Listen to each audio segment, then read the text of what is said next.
আল্লাহ রসুলের হাদিসের বক্তব্য অনুযায়ী আমরা যদি শবে কদর তালাশ করতে চাই তাহলে কোন কোন দিনগুলোতে তালাশ করতে হবে? এই দিনগুলি হচ্ছে আপনার লাস্টের দশকের 21, 23, 25, 27 এবং 29 এই বেজুর রজনীগুলাতে আমরা যদি তারাবির নামাজের পরে, এশার নামাজের পরে, তারাবির পরে একটু কোরআন তেলাওয়াত করি, 2-4 রাকাত নফল নামাজ পড়ি, একটু জিকির করি, একটু আল্লাহর কাছে দোয়া করি, এরপরে যদি আপনি শুয়ে যান, আবার ফজরের নামাজ যদি আপনি সঠিক সময়ে পড়েন, তাহলে এই রাত্র থেকে আপনি বঞ্চিত হবেন না, আপনি কিছু হলেও পেয়ে যাবেন। আর যদি মনে করেন একটা রাত্রই তো, আমি সারা রাত আজকে কোরআনের তেলাওয়াত করব, সারা রাত নফল নামাজ পড়ব, একবারে সেহরি পর্যন্ত আমি এরকম জিকির করব, তেলাওয়াত করব, তাহলে তো আলহামদুলিল্লাহ। আর এই রাত্র যদি এই 21, 23, 25, 27, 29 এই দিনগুলাতে যদি হয়ে থাকে, তাহলে ইনশাল্লাহ আপনি শবে কদর পেয়ে যাবেন। আর আপনি শবে কদর পেয়ে গেলেন মানে আপনি 1000 মাসের চাইতেও বেশি নেক আমলের মালিক হয়ে গেলেন। সুবহানাল্লাহি ওয়া বিহামদিহি।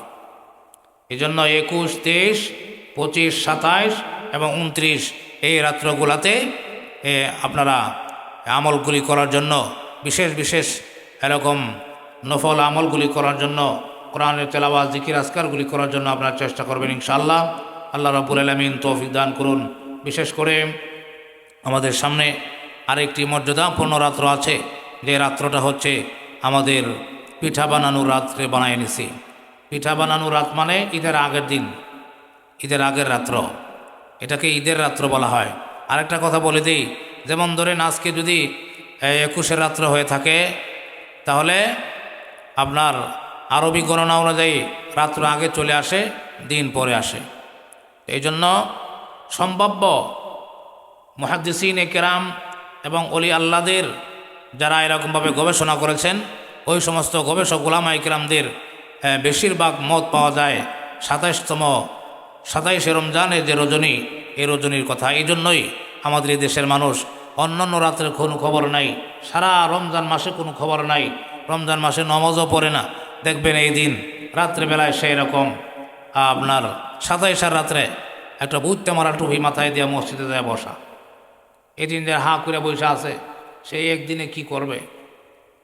সারা মাস বলা যায় না, কিন্তু 27 রমজানে যায়, মনে হয় যে তার কাছে ওহী নাজিল হয়েছে আজগই শবে বরাত। আমি যে আপনাদের সামনে কোরআন হাদিসের যে কথাগুলি উপস্থাপন করলাম, এর দ্বারা আপনারা কি বুঝলেন?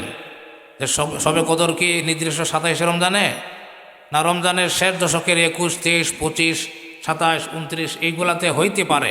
বেশিরভাগ হাদিসের বক্তব্য অনুযায়ী এটা প্রথম দশকেও হয়ে যেতে পারে, দ্বিতীয় দশকেও হয়ে যেতে পারে।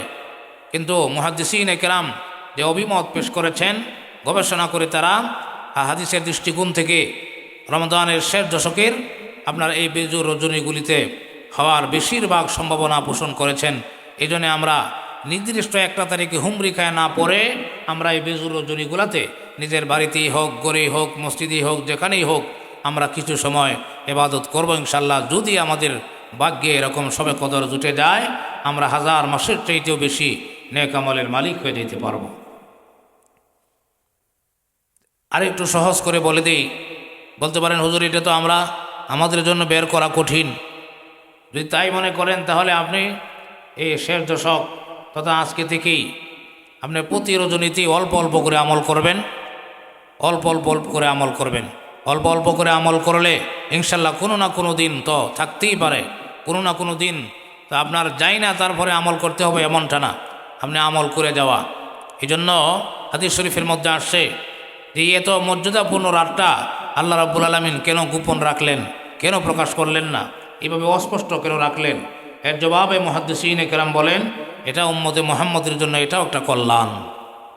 এটাকে তালাশ করার জন্য বান্দাবান্দি প্রতি রাত্রেই কিছু না কিছু যদি আমল করে, সে প্রতি রাত্রের এই সমস্ত নেক আমলের সব তো পাবেই, এমনকি শবে কদর যদি পেয়ে যায়, তাহলে তো সে বাম্পার সবের মালিক হয়ে গেল।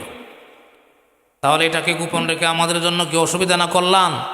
আমাদের জন্য আল্লাহ কল্যাণ রেখেছেন, যাতে করে আমরা এই মর্যাদাবান রাতটাকে তালাশ করার জন্য আমরা সচেষ্ট হই, এরকমভাবে প্রতি রাত্রেই কিছু না কিছু আমল করি। আমল যদি এইভাবে করে দিতে থাকি, তাহলে আল্লাহ রাব্বুল আলামিন ওই যে প্রতি রাত্রে যে আমল করলাম, এই আমলের সবও আমাদের অ্যাকাউন্টে জমা হবে এমনকি যদি লাইলাতুল কদর আমাদের ভাগ্যে জুটে যায় তাহলে আমরা লাইলাতুল কদরের 1000 মাসের চাইতে বেশি সওয়াবও আমাদের ভাগ্যে জুটে গেল। তাহলে বিষয়টা আরও সহজ হইল না?